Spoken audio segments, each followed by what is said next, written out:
Hello, this is History Storytime with Sophie, age 7. That's me. And Ellie, age 5. That's me. And our daddy. That's me. We like hearing about battles, chopping off heads, and kings and queens. I add in the funny bits. I add in the disgusting bits. And we tell a new story every week. So don't forget to subscribe. Last week, we started telling of the Vikings. Lots of our patrons have asked for episodes on them. We mentioned last week David, who is 10, and who asked for one on Vikings. So did Harper, who is 7, and her younger sister, who is 3. They are from Bristol. Harper thinks that her ancestors might have been Vikings, so they wanted a Viking episode too. We left the Vikings last week in charge of half of England. Oh no! But the Vikings were not just interested in England.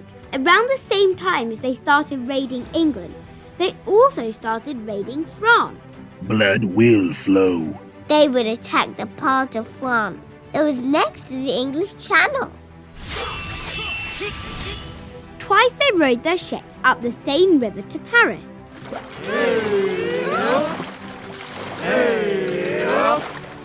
They attacked the city twice. The first time they captured the city. The second time, 200 French knights held off the Vikings for a year until the French paid the Vikings to go away. Is that all you've got? Meanwhile, some of the Vikings, led by their leader Rollo, settled in northern France. The French had an idea. I got an idea! They asked Rollo if he wanted to stop being a Viking and instead become a Frenchman. Nice! He could stay where he was and protect it for the king. By ruling there, he could stop other Vikings sailing up the Seine River and attacking Paris. Rollo and his Viking friends thought this was a good idea. Fascinating. That land became known as the land of the Northman. I rule these lands. They called it Normandy. In time, it was shortened to Normandy.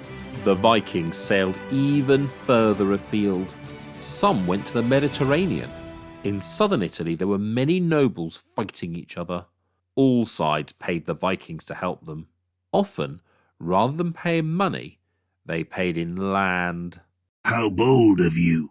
The Vikings found that they had a lot of land and castles in southern Italy. Seize this moment. They decided to take over the whole place. Now there was a Viking kingdom in southern Italy. Vikings did not just sail their ships in the seas. 3 Viking brothers sailed their ships along some of the huge rivers in Russia. Look over there. They found a hill in a place called Kiev, which they thought would be good for a city. They captured it and founded another mighty nation called Kievan Rus. At one stage, their descendants ruled most of what we now call Western Russia and Ukraine. Other Vikings found the city of Byzantium. This was the old capital of the Eastern Roman Empire. It still ruled Greece and Turkey. The Vikings agreed to become the personal bodyguard to the Byzantine Emperor. These Vikings were called Varangian Vikings, so the bodyguard became called the Varangian Guard. They fought to the death to protect the emperor. For the Emperor. Other Vikings sailed west. Make sail. One, called Eric the Red, found Greenland. Some Vikings settled there. Then, something remarkable happened. We didn't know about this last week, but we've learned about it now. A Viking called Bjarni Hedjolfsson was sailing to Greenland 1,000 years ago. There be a storm a-brewin'. His ship was blown off course and forced west. He found another continent. Land ho! He sailed along it for a while and then sailed back to Greenland. The continent was North America. Wow. 15 years later, Eric the Red's son called Leif Erikson set out to discover the same land. You old sea dog. He found North America. Amazing! They sailed further and further south along the coast and landed somewhere green. They found fine wood and grapes. Grapes are used for making wine, so they called the place Vinland, which means land of the wine. It's beautiful. Archaeologists are historians who dig into the ground to find things from the past. They have found Viking settlements in Canada. Why didn't the Vikings stay? Weigh anchor. We don't know. Probably because it was so far from Greenland. Over 2,000 miles. So by the time Columbus arrived, there weren't any Vikings in America. Wherever in Europe the Vikings went, the big difference between them and others was that most people were Christian. The Vikings had their own gods called the Norse gods. Odin was the most important Viking god. He decided who won battles. He sat on a throne in the sky.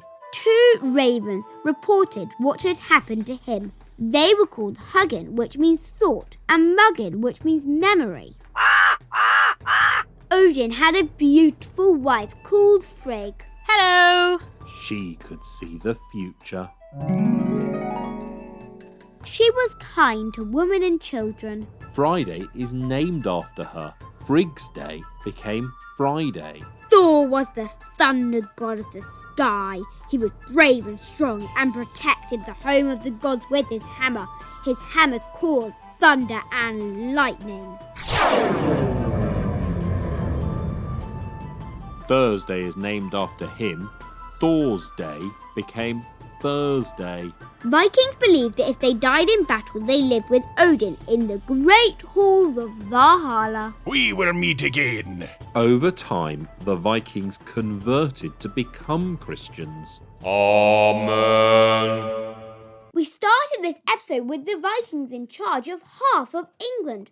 What happened there? At first, the Anglo-Saxons pushed the Vikings out of all of England. Hooray! Then the Vikings returned under their king, Canute. He found the Anglo-Saxons weak under King Ethelred. He was called Ethelred the Unready because he was never ready for the Vikings.